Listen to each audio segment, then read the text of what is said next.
Saudara-saudara yang terkasih, saya punya cerita dengan satu sejarah gereja.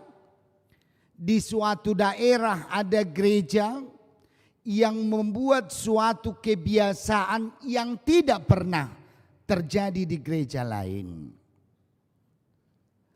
Satu saat ketika gereja atau ibadah setiap minggu mulai, selalu berisik dan diguncang dengan keributan suara kucing yang berngeong.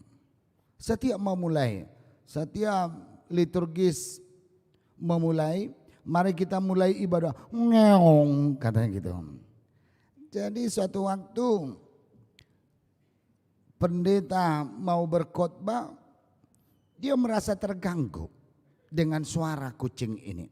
Lalu dia katakan, ibadah ini sepertinya tidak saya nikmati karena suara kucing itu sangat-sangat mengganggu sama saya, katanya. Lalu hari Minggu tolonglah para majelis, para sintua, amankan dulu kucing itu, baru kita mulai ibadah. Biar ibadah itu hening begitu. Lalu hari Minggunya pendeta datang lagi. Dan dia mengingat peristiwa itu lalu dikatakan kepada sintua, sudah bisa kita mulai? Sudah aman. Bagaimana dengan kucing? Sudah ditangkap dan tidak bersuara lagi? Lalu sintua itu bilang, aman, siap, sudah kami buat ke karung. Begitu. Kemudian minggunya lagi. Dengan kebiasaan seperti itu, dengan maksud ibadah itu supaya aman, lalu selalu diingatkan oleh pengkhotbah pada saat itu. Bagaimana dengan kucing? Sudah ditangkap?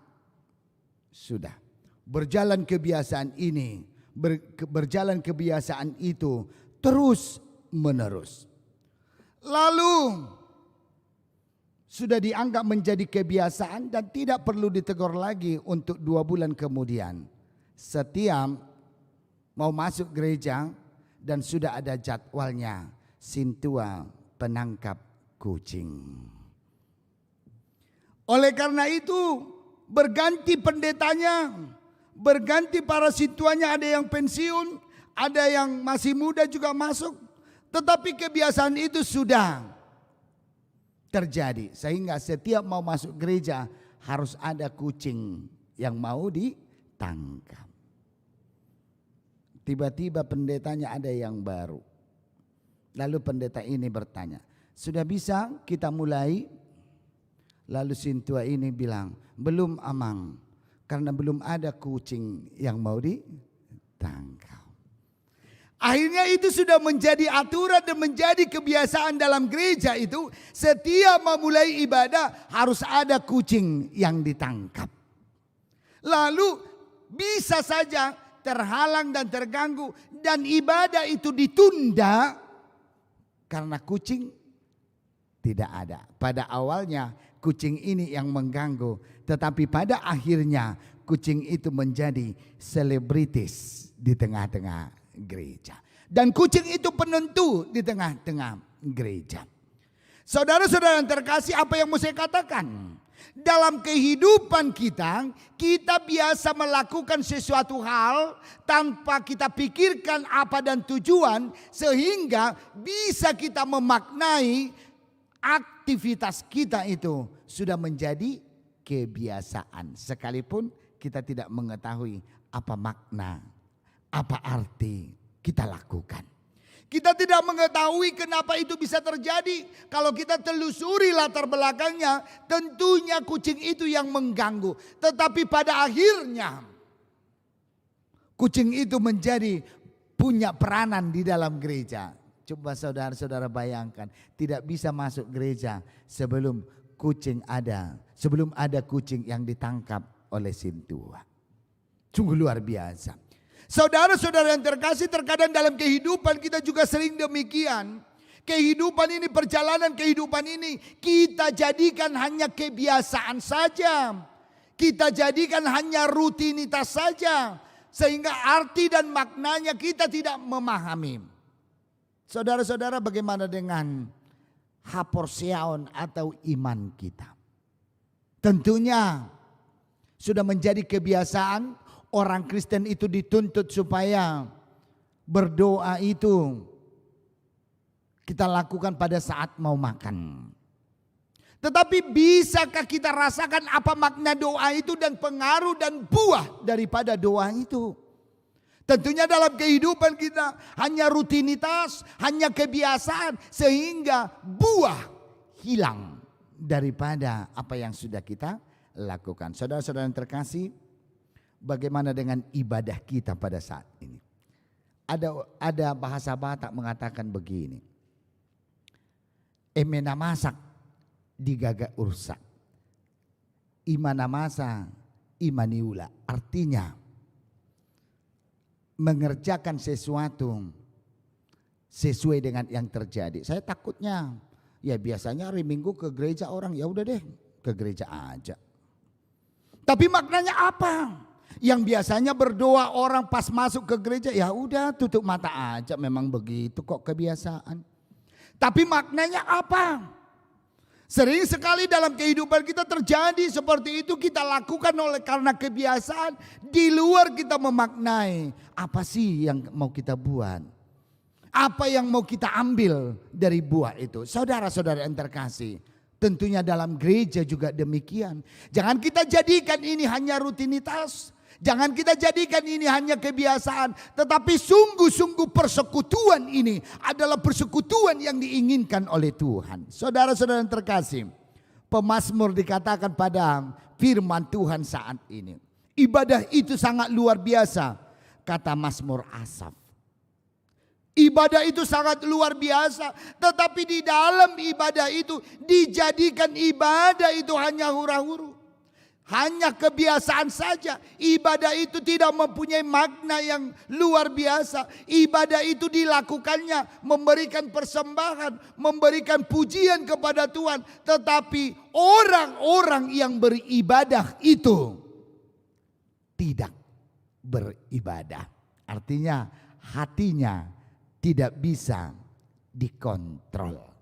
Maka dalam kehidupan ini juga pemazmur menyarankan kepada kita, sesungguhnya ibadah ini adalah bukan kepada manusia. Ibadah itu bukanlah kepada saudara-saudara kita, tetapi ibadah yang kita lakukan adalah mempunyai hubungan yang horizontal dan hubungan yang vertikal. Tentunya saya tidak tahu tadi masuk kita ke gereja, bagaimana dengan hubungan kita dengan yang samping kanan, dengan samping kiri. Apakah kita berikan senyum atau kita berikan wajah yang cemberut? Lalu saudara kita yang di samping kanan, lihatlah hari Minggu takkan di sampingmu saya, begitu. Tapi bagaimana, apakah kita berikan salam yang luar biasa? Apakah kita berikan salam hangat kepada saudara-saudara kita? Hubungan yang horizontal. Tetapi di atasnya itu ada hubungan yang vertikal yang sangat luar biasa. Yang tidak bisa nampak dari wajah. Tetapi hubungan yang vertikal adalah hati kita masing-masing. Saudara-saudara yang terkasih, coba dilihat dulu yang sebelah kanannya. Sebentar, sejenak. Kanan dan kiri coba berpandangan dulu. Coba kasih senyumnya. Sejenak saja. Ya saya tidak tahu itu senyumnya itu serius atau enggak. Kan begitu. Saya enggak tahu senyumnya itu apa artinya. Atau senyum karena dipaksa. Atau senyum yang di ngejek. Atau gimana enggak tahu. Tapi yang pastinya dalam hubungan horizontal itu apa yang kelihatan, apa yang nampak, dan itu merupakan penilaian. Tetapi dalam pemazmur sekarang, bagaimana hubungan kita secara vertikal? Tentunya bukan senyuman yang keluar itu dilihat, tetapi senyuman yang muncul dari hati. Saudara-saudara, saya undang juga 1 menit. Coba senyum dalam hati. Sudah? Sudah senyumkah? Saya ulangi dulu, 1 detik saja. Coba senyum dalam hati sekarang. 1, 2, 3. Saya nggak tahu ini senyum atau enggak. Yang pastinya Tuhan yang tahu. Saudara-saudara yang terkasih, dalam firman Tuhan dikatakan bukan hanya hubungan di antara horizontal itu yang dituntut, tetapi ibadah itu adalah hubungan yang secara vertikal. Bagaimana kita berhubungan dengan Allah, bagaimana kita berhubungan dengan Dia di dalam ibadah kita. Asa unang ina masa ini ulang. Senyum orang, senyum. Ketawa orang, ketawa. Kenapa ketawa kok nggak tahu? Dia ketawa, ya ketawa saya. Kenapa nangis? Nggak tahu. Memang yang kulihat dia nangis, ya nangis lah. Kasihan. Apa yang mau dikasih? Nggak tahu juga. Kan begitu. Tentunya tidak mempunyai makna. Tetapi hubungan kita dengan Allah itu yang dituntut dalam firman Tuhan. Bahwa bangsa Israel mau mulai dikritik. Mereka memberikan persembahan-persembahan yang harum.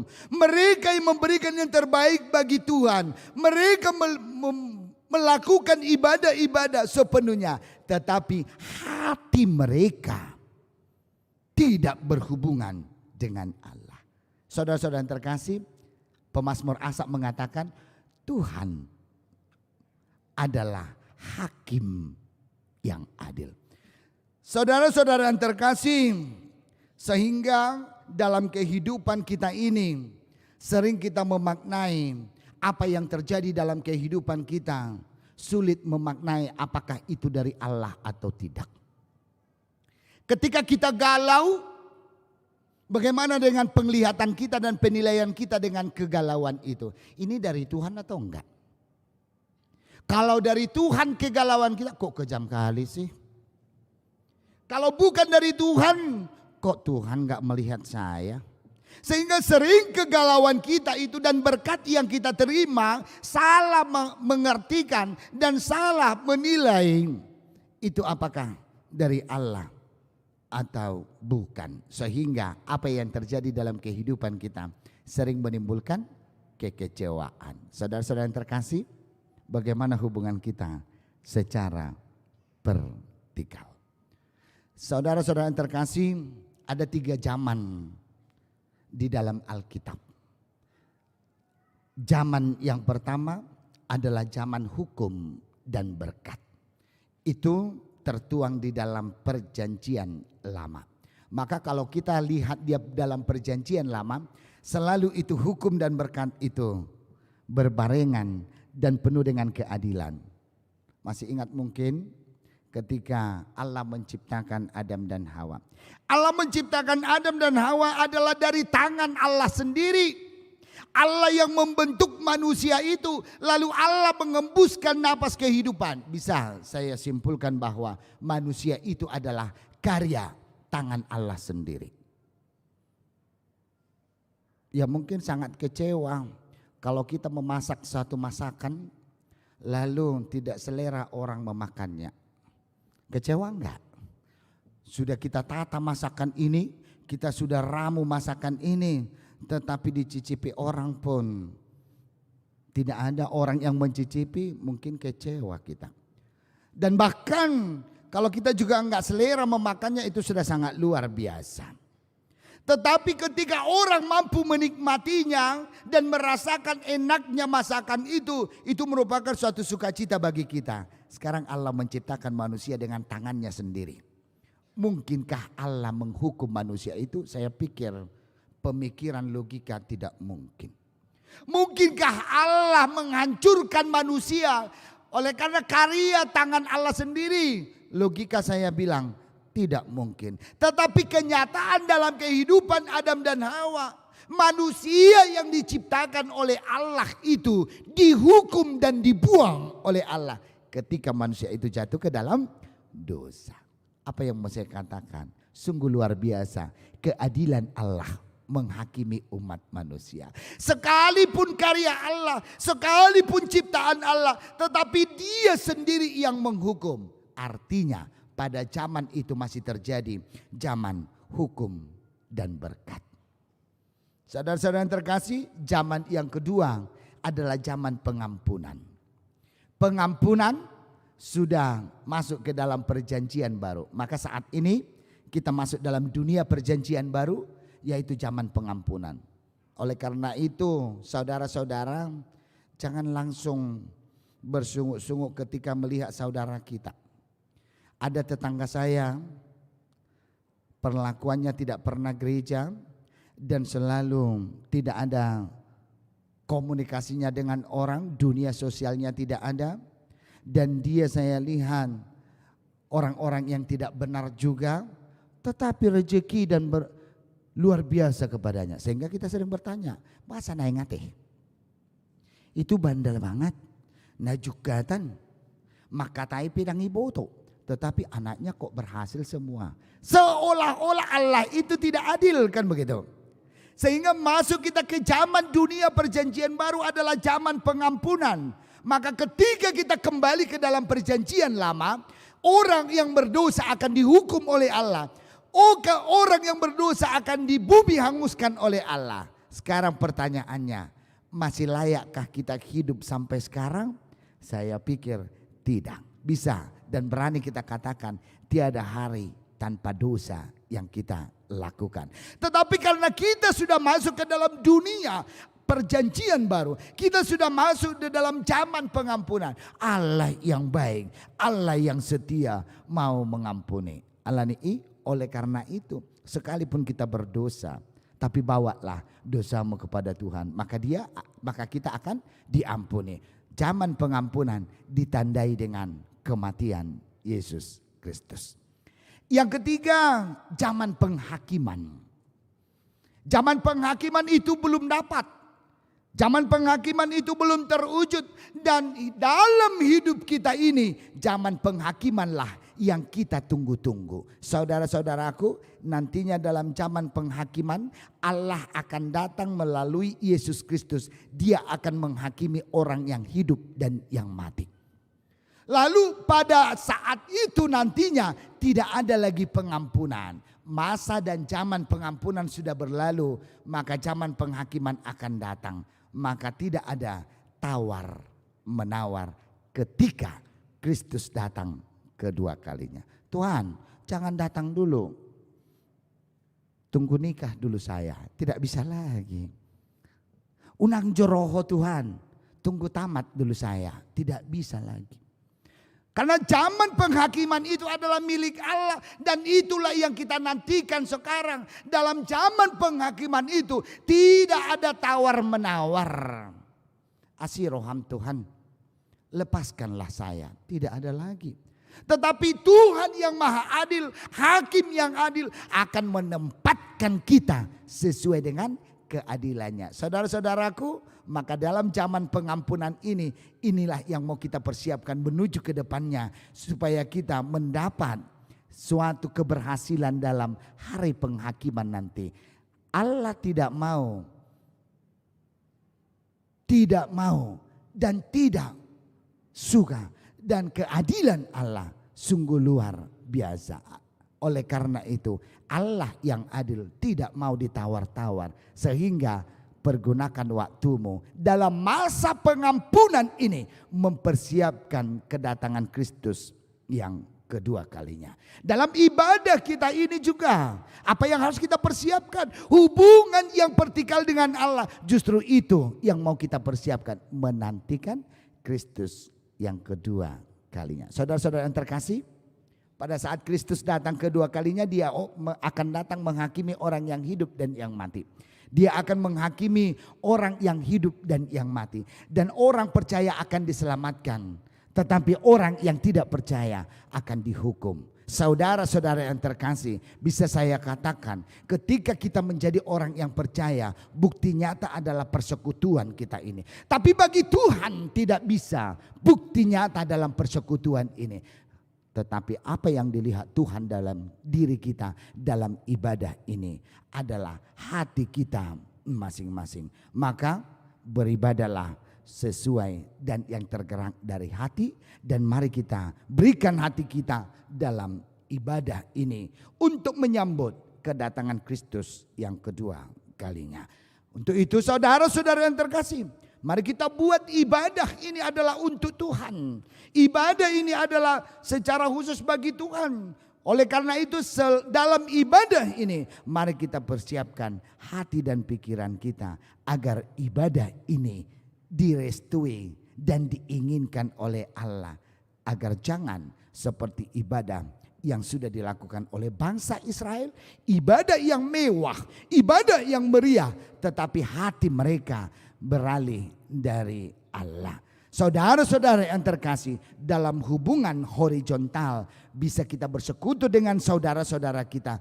Tetapi hubungan dengan Allah secara vertikal adalah Tuhan melihat hati kita bagaimana dalam melakukan ibadah. Saudara-saudara yang terkasih, dalam firman Tuhan dalam ayat 45, 4 dan ayat 5, Tuhan memaknai bahwa hukum dan berkat itu akan terjadi dalam kehidupan kita.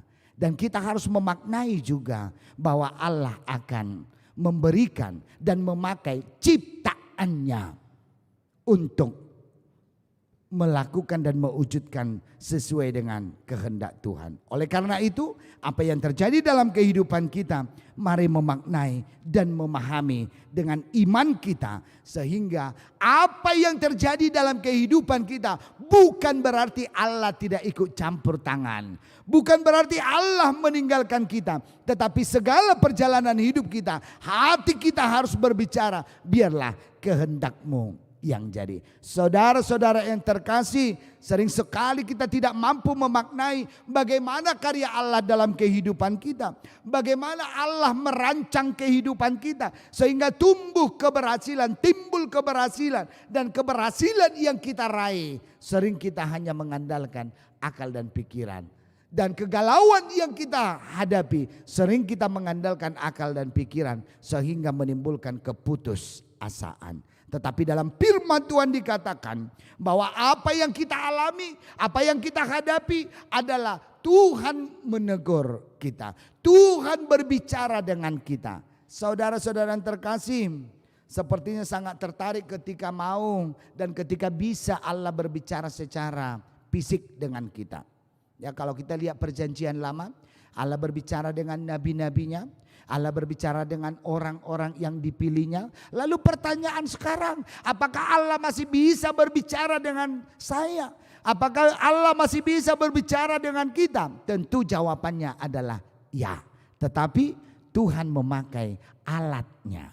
Tetapi Tuhan memakai segala ciptaannya untuk berbicara, untuk berdialog dengan kita. Sesungguhnya dalam kehidupan kita ini, mari kita memaknai hidup ini adalah dialog dengan Allah dan harus berkomunikasi dengan Allah. Dan apa yang ada dalam dunia ini dipakai oleh Allah sebagai media untuk berdialog dengan kita. Saudara-saudara yang terkasih, ada satu ketika kejadian seorang bapak yang berdoa kepada Tuhan, yang tekun berdoa kepada Tuhan. Lalu bapak ini penuh dengan keyakinan karena dia rajin ke gereja, rajin berdoa, dan rajin beribadah kepada Tuhan. Satu waktu dia mendapat suatu kecelakaan atau kegalauan oleh karena bencana alam. Di kampungnya terjadi banjir. Pada saat banjir sudah mulai naik air ini ke dengkulnya, dia masih tenang dan berdoa kepada Tuhan. Ya Tuhan, Engkau lihatlah banjir yang terjadi ini. Lalu berjalannya waktu, banjir juga semakin naik, sudah sampai ke pinggangnya. Air naik. Lalu dia berdoa, ya Tuhan, saya yakin Tuhan akan datang menolong saya. Lalu ada seseorang menolong dia dengan membawa ban pelampung. Lalu pelampung ini, orang ini yang membawa pelampung ini mengatakan, ayo Pak, ayo keluar dari air ini, kita akan ke daratan. Lalu bapak ini dengan cetusnya menjawab, tidak, saya yakin Tuhan akan datang menolong saya. Lalu air sudah semakin tinggi. Datang satu perahu untuk menolong dia. Ayo Pak, naik ke perahu ini biar saya bawa ke daratan. Lalu bapak ini bilang, oh tidak, saya yakin kok kepada Tuhan. Tuhan akan datang menolong saya. Lalu air juga semakin tinggi dan hampir menutupi kepalanya. Lalu datang lagi satu perahu yang besar mengatakan kepada dia, ayo Pak, saya bawa ke daratan. Lalu bapak ini bilang, oh tidak, saya yakin kok Tuhan pasti datang menolong saya. Tuhan akan datang menolong saya. Dan tangan Tuhan akan menolong saya. Lalu air menutupi kepalanya dan dia menaik lagi ke atas, ke atap rumahnya. Lalu datang helikopter menolong dia. Dan helikopter ini menjatuhkan tali. Lalu mengatakan, Pak, pegang talinya dan saya akan angkat, Bapak akan saya bawa ke daratan. Lalu bapak ini bilang, tidak, Tuhan akan datang kok menolong saya. Saya yakin kok Tuhan itu akan datang. Lalu dia berdoa, Tuhan datanglah engkau, saya sudah hampir mati. Helikopter juga pergi karena tidak mau. Lalu dia berharap Tuhan akan datang, tangan Tuhan akan datang menolong dia. Lalu air semakin tinggi sehingga dia hanyut dan mati terbuai oleh air. Saudara-saudara yang terkasih, terkadang dalam kehidupan kita tidak mampu memaknai bahwa jalan Tuhan sangat banyak yang sudah dibuat dalam kehidupan kita. Ketika kita memaknai tangan Tuhan ada di dalam dunia ini, tangan Tuhan sangat banyak untuk menopang kehidupan kita. Tapi mampukah kita merasakan penyertaan Tuhan yang dipakai melalui ciptaannya? Sering kita dalam kegelisahan, dalam kegalauan, ketika kita dibantu oleh saudara kita, gini jalan keluarnya menurut aku. Bisakah kita merasakan itu alat Tuhan untuk membantu kita? Tidak mungkin lagi kita mengharapkan bicara Tuhan secara fisik kepada kita. Tetapi Tuhan memakai ciptaannya untuk menopang kita, untuk membantu kita dalam segala hal kehidupan kita. Saudara-saudara yang terkasih, oleh karena itu dalam firman Tuhan sangat jelas dikatakan bahwa bumi ini, dunia ini akan diberikan kepada kita dalam rencana Tuhan yang tertentu. Sehingga dalam pemikiran kita yang pastinya Tuhan akan menopang kita. Saudara-saudara yang terkasih, yang terakhir sekali dalam kehidupan kita ini, mari kita jadikan apa yang terjadi dalam kehidupan kita adalah dialog dari Allah, adalah pembicaraan dari Allah. Maka mari kita respon dari hati kita sendiri. Oleh karena itu, ketika ada menolong kita dalam kegalauan, maka terpujilah nama Tuhan. Ketika kita mendapat keberhasilan dalam kehidupan kita, maka mari kita pahami itu adalah pemberian Allah yang sangat luar biasa. Satu kata harus terungkap, terpujilah nama Tuhan. Ketika kegalauan datang kepada kita, maka tentukan dan secara kepastian itu bahwa Tuhan ikut campur tangan dalam kehidupan kita. Maka Tuhan akan mengeluarkan kita dari kegalauan itu. Tentunya saudara-saudara yang terkasih, apa yang dilihat oleh Tuhan bukanlah hanya tindakan yang nyata dalam kehidupan kita, tetapi bagaimana kita mampu bersyukur kepada Tuhan, memuliakan dan meninggikan nama Tuhan dari hati kita sendiri. Maka Tuhan melihat ibadah kita adalah ungkapan hati kita kepada Tuhan. Maka dalam hari penghakiman kita mau diperkenalkan adalah Allah hakim yang adil, dan Dia akan memberi hukum kepada kita sesuai dengan apa yang sudah kita lakukan. Maka keraguan kita akan kita hilangkan dalam hidup kita, tetapi kita harus meyakini Tuhan adalah hakim yang adil, yang akan memberikan yang setimpal, yang sesuai dengan perbuatan kita. Untuk itu saudara-saudara yang terkasih, persekutuan kita ini mari kita jadikan mempersiapkan diri menantikan penghakiman dari Tuhan. Amin. Kita bersatu dalam